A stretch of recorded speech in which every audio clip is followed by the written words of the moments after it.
এই বিমস্টেক সম্মেলন হয়ে গেল গত 3 এবং 4 এপ্রিল। গত 4 এপ্রিল ভারতের প্রধানমন্ত্রী শ্রী নরেন্দ্র মোদীর সাথে বাংলাদেশের বর্তমানের দখলদার বাহিনীর প্রধান ইউনূসের একটি মিটিং হয়েছে। এই মিটিংকে কেন্দ্র করেই আজকের এই ভিডিও, এবং এই মিটিংকে কেন্দ্র করে নানান ধরনের গুজব, সমালোচনা, বিশ্লেষণ এগুলো এমনভাবে ডালপালা গজিয়েছে যে এই ভিডিওটি আর না করে পারছি না। দর্শকদেরকে কয়েকটা ব্যাপার একটু মনে করিয়ে দিতে চাই যে বাংলাদেশের পক্ষ থেকে দখলদার বাহিনীর প্রধান ইউনূস বেশ কিছুদিন ধরেই এই সম্মেলনে ভারতের প্রধানমন্ত্রী শ্রী নরেন্দ্র মোদীর সাথে দেখা করবার জন্য আবেদন করেছিল। আমরা প্রথম আলোর একটি রিপোর্টের দিকে যদি তাকাই তাহলে দেখতে পাই 23 মার্চের রিপোর্টে বলা হচ্ছে যে ভারত এখনো বাংলাদেশের আবেদনের কোনো জবাব দেয়নি। 23 মার্চের রিপোর্টে বলা হচ্ছে যে গত বুধবারে লিখিত যেই চিঠি দেওয়া হয়েছে সেটির জবাব ভারত দেয়নি। তাহলে 23 মার্চের ওই দিনের কথাতে যদি বুধবারের কথা বলা হয় তাহলে আমরা তারিখ বিবেচনায় দেখতে পাই যে 19 মার্চ বাংলাদেশ ভারতের সাথে একটি মিটিং এর জন্য, অর্থাৎ বিমস্টেক সম্মেলন যখন হবে সেই সম্মেলনের সাইডলাইন অনেক ধরনের মিটিং হয়, এরকম একটি মিটিং এর জন্য নরেন্দ্র মোদীর সাথে মিটিং করতে চেয়েছিল, যেটির জবাব 23 মার্চ পর্যন্ত দেওয়া হয়নি। এবং শেষ মুহূর্তে এসে সেই মিটিং এর আয়োজন হয়। এটা বলে নেওয়া ভালো দর্শকদের জন্য যে এই সাক্ষাৎ হওয়ার পেছনে থাইল্যান্ডের একটা বড় ধরনের ভূমিকা আছে। তারা নেপথ্যে কাজ করেছে, তারা শ্রী নরেন্দ্র মোদীকে নানানভাবে কনভিন্স করেছে যে এই মিটিংটা আপনি করতে পারেন। এবং সোজা কথা হচ্ছে যে এরকম লবিং এর ফলে এবং নানা দিক বিবেচনা করে শ্রী নরেন্দ্র মোদী বা ভারত রাজি হয়েছে এই দখলদার বাহিনীর প্রধান ইউনূসের সাথে মিটিংয়ে বসতে। এই মিটিং এর পরে ইউনূসের যেই প্রোপাগান্ডা বাহিনী আছে, ইউনূসের যে একটা গৃহপালিত প্যারট আছে বা তোতা পাখি আছে, যে সামাজিক যোগাযোগ মাধ্যমে এসে তারা মনের মাধুরী মিশিয়ে সে তথ্য দিয়ে থাকে। যেমন এই মিটিং এর পরপর সে বলছে তার নাকি জীবনের যত রকমের কথা আছে, যত কিছু আছে সব নাকি শ্রী নরেন্দ্র মোদীকে বলে দিয়েছে। আমরা বলে দিয়েছি, কি বলে দিয়েছেন? সেখানে নাকি তারা বলেছে যে মাননীয় প্রধানমন্ত্রী শেখ হাসিনার প্রত্যাবর্তনের কথা বলা হয়েছে। সেখানে নাকি বাংলাদেশের সাথে নানান ধরনের ইস্যুসগুলো সেখানে আলোচনা হয়েছে। মিটিং হয়েছে 15 থেকে 20 মিনিট, কেউ কেউ বলছে 30 মিনিট, সেটা নিয়ে ডাউট আছে। এই 30 মিনিটে বাংলাদেশের সমস্ত কিছু, যত রকমের ইস্যুস আছে সব নাকি তুলে ফেলেছে ভারতের সাথে। এগুলো সবই সামাজিক যোগাযোগ মাধ্যম, বিভিন্ন পত্রপত্রিকার নিউজের একটা সম্মিলিত রূপ আপনাকে আমি বললাম। ইউনূস গত প্রায় 8 মাস ধরে যখনই পৃথিবীর বিভিন্ন সরকার প্রধানের সাথে দেখা করছিলেন তখনই চোথার মতো বা একটা নকলের মতো একটা চটি বই সেই সরকার প্রধানদের হাতে ধরিয়ে দিচ্ছিলেন। সেখানে জামাত শিবিরের যে সন্ত্রাসী, যেই আবু সাইদ, তার 2 হাত প্রসারিত করা তার সুইসাইডাল অ্যাটেম্পটের একটি বুকলেট, কিংবা সেটার ভেতরে নানান ধরনের অপবাদজনক, নানান ধরনের মিথ্যে প্রোপাগান্ডা এইসব সরকার প্রধানদের কাছে হস্তগত হচ্ছিল। কিন্তু আশ্চর্যের ব্যাপার লক্ষ্য করা গেল যে শ্রী নরেন্দ্র মোদীর ক্ষেত্রে এই কাজটি করা হয়নি। কিন্তু নরেন্দ্র মোদীকে কি দেওয়া হয়েছে? নরেন্দ্র মোদীকে দেওয়া হয়েছে আজকে থেকে খুব সম্ভবত প্রায় 10 বছর আগে নরেন্দ্র মোদী ইউনূসকে একটি মেডেল দিচ্ছে ভারতের কোন একটা প্রোগ্রামে, সেইটার একটা ছবি। অর্থাৎ নরেন্দ্র মোদীকে ইমপ্রেস করবার জন্য খুবই সস্তা একটা পদ্ধতি অবলম্বন করেছে ইউনূসের বাহিনী। সারাটে দিন ধরে ইউনূস সহ ভারতকে গালিগালাজ করে, কিন্তু দেখা হওয়ার পরে সেই ছবিটাই দেয় যেই ছবিটা দেখে মনে হয় যে নরেন্দ্র মোদীর হাত থেকে গোল্ড মেডেল নেওয়াতে ইউনূসের জীবন ধন্য হয়ে গেছে। কিন্তু কথা হচ্ছে যে যেই আলাপটা উঠেছে, যেই আলাপের কারণে আজকের এই ভিডিওটা আমি করতে বসেছি, সেটি হচ্ছে যে এই মিটিং এর ফলে নাকি ভারত বাংলাদেশ আওয়ামী লীগকে ছুঁড়ে ফেলে দিয়েছে। ভারত নাকি বাংলাদেশ আওয়ামী লীগের সভানেত্রী মাননীয় প্রধানমন্ত্রী শেখ হাসিনাকে গৌণ করে তুলেছে। এখন এই যে গৌণ করে তুলেছে, ছুঁড়ে ফেলেছে, এই কথা যে বলছি, এটাই বা কার কথা? একটা দীর্ঘ সময় ধরে বাংলাদেশ আওয়ামী লীগ এবং ভারত এই দুটোকে মিলিয়ে এক ধরনের প্রপাগান্ডা করেছে।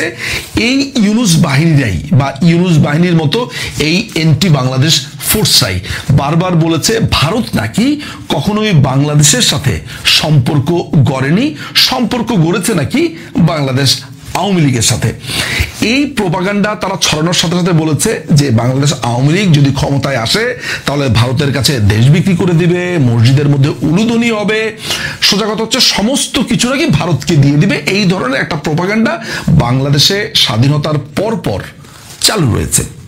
যারা এই প্রপাগান্ডাটা করছে তাদেরই অংশীজন যখন শ্রী নরেন্দ্র মোদীর সাথে সাক্ষাৎ হওয়ার পর আবার বলছে যে আমরা জিতে গেছি, আমরা নরেন্দ্র মোদীকে দেখিয়ে দিয়েছি, ভারত আমাদেরকে দেখে ভয় পেয়েছে, তখন হাসবো না কাঁদবো না কি করব, আমরা কোন অনুভূতিটা প্রকাশ করব, সেটি আসলে বুঝে উঠতে পারি না। তবে বাংলাদেশের সামাজিক যোগাযোগ মাধ্যমে বা পত্রপত্রিকা বা সাধারণ মানুষ যেই কথাটা বলছে বা জিজ্ঞেস করছে যে শ্রী নরেন্দ্র মোদী এই দখলদার বাহিনীর প্রধানের সাথে দেখা যে করেছেন, এটি কি ঠিক হয়েছে? একটি ইল্লিগাল সরকারকে লেজিটিমেসি কি এর মধ্যে দেওয়া হলো? এই ধরনের অনেকগুলো প্রশ্ন এসেছে এবং একই সাথে প্রশ্ন এসেছে যে বাংলাদেশ আওয়ামী লীগের ব্যাপারে ভারত কি তার চিন্তা পরিবর্তন করেছে বা ছুঁড়ে ফেলে দিয়েছেন কিনা, এই ধরনের অনেক কিছু। এবং যে কারণে এই ভিডিওটি আমি করতে বসেছি। আমরা যখন এই ভিডিওটা করছি তারও প্রায় 10 ঘন্টা আগ থেকে একটি সংবাদ চারদিকে ভেসে বেড়াচ্ছে। সেই সংবাদটা কি আমি একটু পড়ে শোনাই। সেটা হচ্ছে শিলিগুড়ি করিডোরে ভারী যুদ্ধাস্ত্র মোতায়েন ভারতের। শুক্রবার ব্যাংকক থেকে দ্বিপাক্ষিক সফরে শ্রীলঙ্কার রাজধানী কলম্বোতে পৌঁছেছেন ভারতের প্রধানমন্ত্রী নরেন্দ্র মোদী। এর আগে বিমস্টেক সম্মেলনে অংশ নিতে দুদিনের থাইল্যান্ড সফর শেষ করেছেন তিনি। নরেন্দ্র মোদীর আঞ্চলিক সফরের মাঝে ভারতের বহুল আলোচিত চিকেন স্নেক খ্যাত শিলিগুড়ি করিডোরে ব্যাপক নিরাপত্তা ব্যবস্থা জোরদার করেছে নয়াদিল্লি। এমনকি সেখানে অত্যাধুনিক যুদ্ধাস্ত্রের পাশাপাশি মোতায়েন করা হয়েছে S-400 ক্ষেপণাস্ত্র ব্যবস্থাও। তো ইউনুসের সাথে এত বড় মিটিং করেছে, এত বড় সফল মিটিং যারা ছড়ালো, তারা এই সংবাদের ঠিক কি উত্তর দেবে আমি জানি না। তবে এটা নিশ্চিত হওয়া গেছে যে ভারত শিলিগুড়ি সীমান্তে ভারী যুদ্ধাস্ত্র মোতায়েন করেছে, সেখানে অনেক সৈন্যের সমাবেশ করেছে। এবার ফিরে আসি বিমস্টেক সম্মেলনে ভারতের প্রধানমন্ত্রী শ্রী নরেন্দ্র মোদীর সাথে বাংলাদেশের দখলদার বাহিনীর প্রধান মোহাম্মদ ইউনুসের মিটিং সংক্রান্ত বিষয়।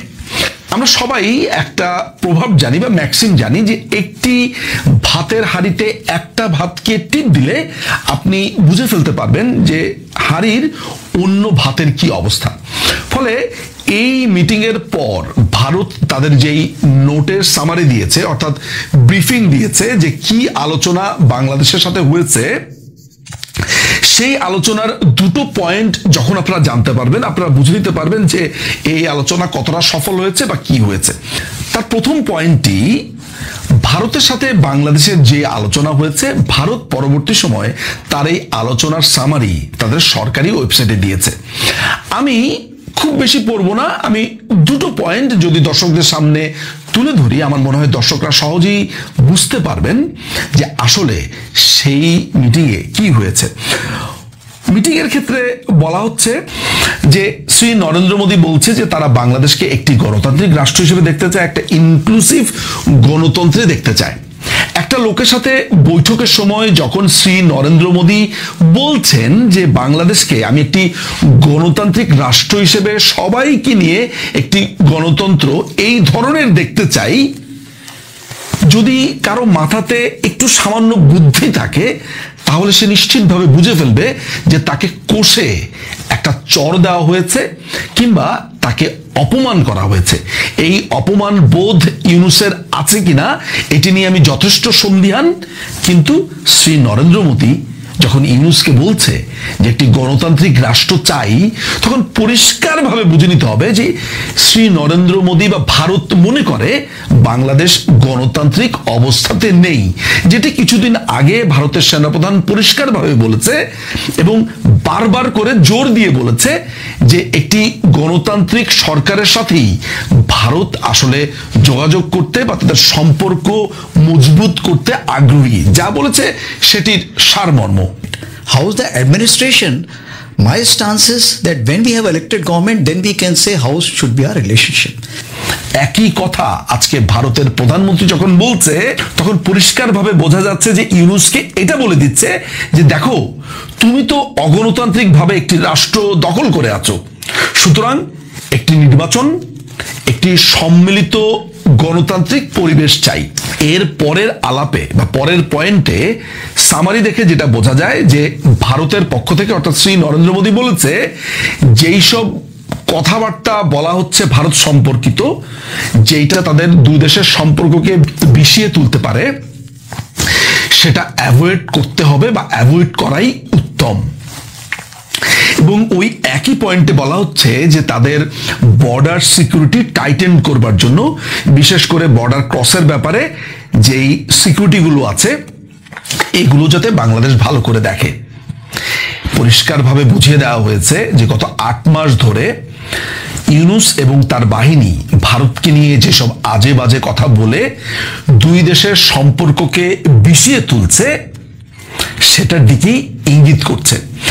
এই দুটো কথা বলবার পর একটা মানুষের মান ইজ্জত কিংবা একটা রাষ্ট্রের মান ইজ্জতই তো মোটামুটি আঘাত। যদিও আমি রাষ্ট্র বলবো না, বাংলাদেশের কিছু না, এটা আসলে দখলদার ইউনূস বাহিনীর প্রতি আসলে ভারতের প্রশ্নবাণ বা আমি বলবো যে তীর ছোড়া হয়েছে যে তোমরা গণতান্ত্রিক অবস্থাতে নেই, গণতান্ত্রিক একটা রাষ্ট্র হও, এটাই আমরা চাই।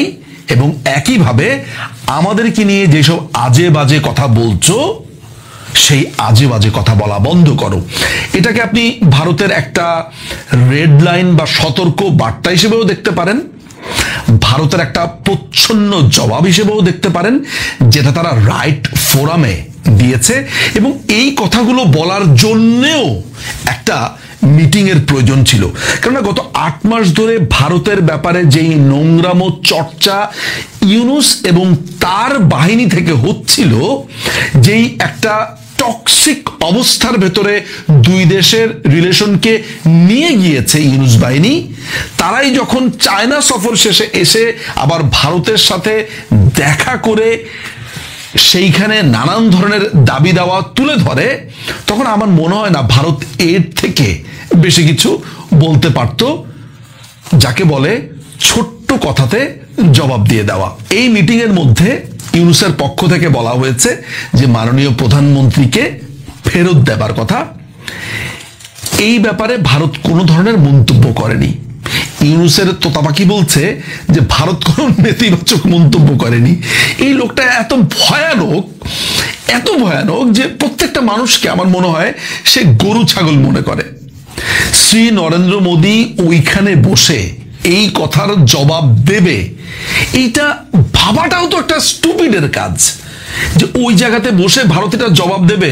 ভারত কি আসলে গত 8 মাস ধরে কোনো জবাব বাংলাদেশকে দিয়েছে? মানে আমার তো কাছে মনে হয় যে একটা নেইবার কান্ট্রির যতটুকু ভদ্রতা রাখা দরকার, ভারত ঠিক তার থেকে বেশি ভদ্রতা রেখেছে।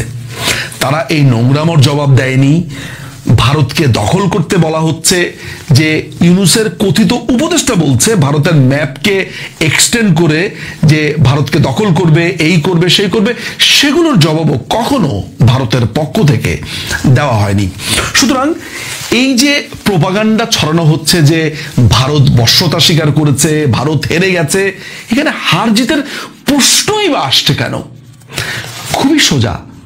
ভারতের সাথে দিনের পর দিন চাতক পাখির মতো বসেছিল একটা মিটিং এর জন্য, আবার এরাই ভারতের ব্যাপারে প্রোপাগান্ডা ছড়িয়েছে, ভারত খারাপ, ভারত অমুক, ভারত তমুক। আবার ভারতের সাথে মিটিং এর পরে যেন যুদ্ধ জয় করে ফেলেছে, আবার মিটিং শেষের পরে এই মিটিং নিয়েও মিথ্যাচার ছড়াচ্ছে।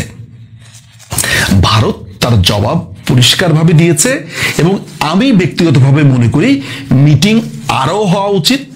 ভারতের তরফ থেকে চরমভাবে এই ইউনূস বাহিনীর এই ধরনের কথাবার্তার জবাবও ভারতের দেওয়া উচিত বলে আমি মনে করি, যেটা অলরেডি ভারত দিয়েছে।